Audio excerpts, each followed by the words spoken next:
దేవుని పరిశుద్ధ నామానికి స్తోత్రం కలుగునుగాక. మన ప్రభువైన యేసుక్రీస్తు నామములో మీ అందరికీ నా శుభాలు, వందనాలు ఈ ఉదయకాలం తెలియజేస్తున్నాను. దేవుడు మన కోసం సిద్ధపరిచిన వాగ్దానాన్ని నిండు మనసుతో మనం ధ్యానం చేద్దాం. తద్వారా దేవుని ఆశీర్వాదాలు తప్పకుండా దేవుడు మనకు అనుగ్రహిస్తాడు. యోవేలు గ్రంథము 2వ అధ్యాయం 32వ వచనం. యోవేలు గ్రంథము 2వ అధ్యాయం 32వ వచనాన్ని మనం చదువుకుందాం. ఆయనకు ప్రార్థన చేయవారందరూ రక్షించబడదురు.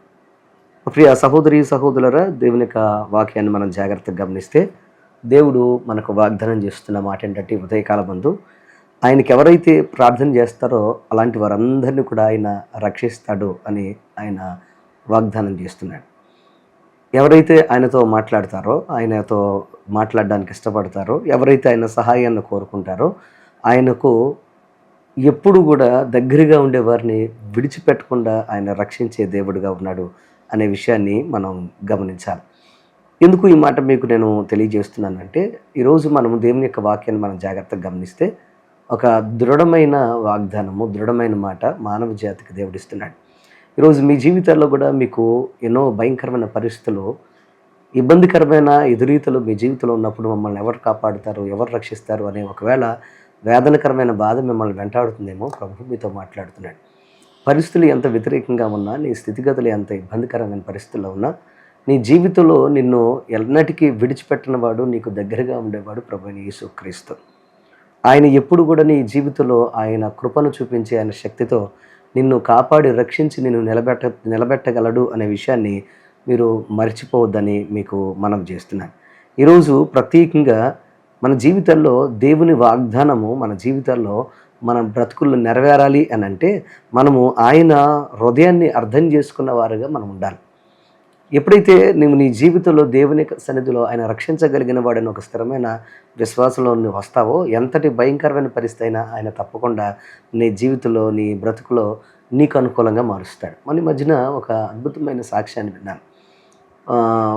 తుఫాను బాగా వచ్చేస్తుందనే ఒక భయంకరమైన వార్తలు పక్కన ఇటు చూసినా కానీ మబ్బులు పట్టేసి ఇబ్బందిగా ఉన్నప్పుడు ఒక సహోదరి గబగబా ఫోన్ చేసి ఏడుస్తే ఇలా ఉంది. ఏమనంటే, అయ్యా మొత్తం అంతా కోత కోసేసాం, కోత అంతా కూడా కోసిన తర్వాత కల్లోలు అలాగా మొత్తం ధాన్యం అంతా అలా ఉండిపోయింది, ఇంటికి తెచ్చుకోలేని పరిస్థితి, కొన్ని తెచ్చినా ఎక్కడ మేము స్టోర్ చేయలేని పరిస్థితి.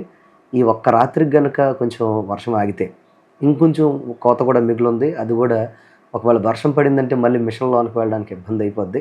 ఈ ఒక్క రాత్రికి గనుక దేవుడు మా పక్షాన కార్యం చేస్తే మేము తెల్లారేటప్పటికల్లా మొత్తం పంటను మేము జాగ్రత్త పరచుకోగలుగుతాము, ఇంటికి తెచ్చుకోగలుగుతామని ఏడుస్తూ ప్రార్థించమని కోరింది. చిన్న ప్రార్థనే, అయ్యా తన ప్రార్థన ఆలకించండి, ఆయన సహోదరి యొక్క హృదయ వాంఛని మీరు తీర్చండి.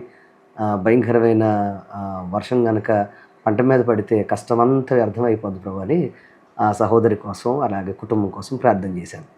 చేసిన ఒక కొంతసేపటికి దేవుడు చేసిన అద్భుతం ఏంటంటే, పడుతుందనుకున్న వర్షం కూడా రాత్రి పడకుండా ఆగిపోయింది.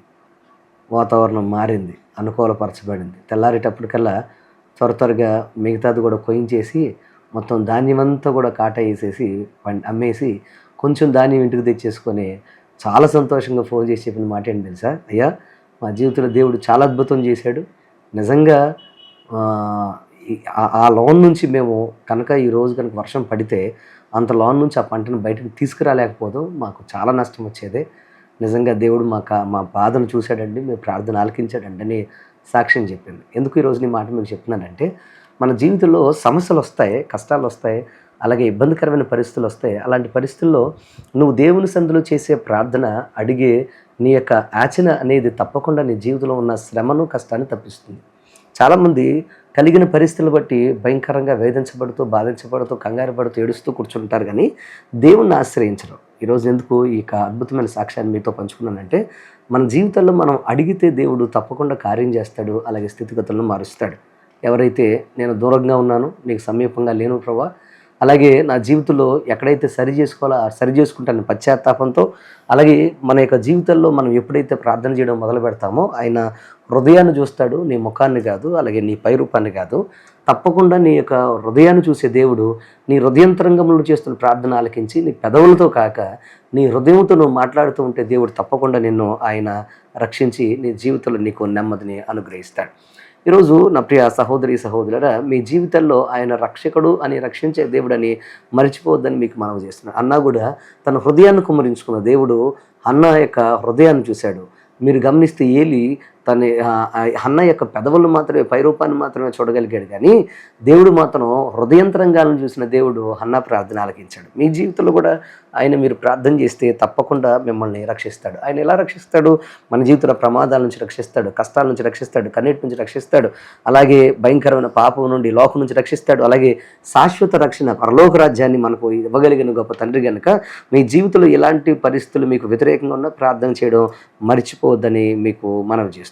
బైబిల్ గ్రంథంలో హిజ్కియా ప్రార్థన చేశాడు. మరణకరమైన రోగాన్ని పోగొట్టుకుని 15 సంవత్సరాల ఆయుష్ని పొందుకున్నాడు. పేతురు జైల్లో ఉన్నప్పుడు సంఘం ప్రార్థన చేసింది. గొలుసులు ఊడిపడిపోయి బంధకాల నుంచి తెంపబడి పేతురు అద్భుతంగా ఆ యొక్క చెరసాల నుంచి బయటకు వచ్చాడు.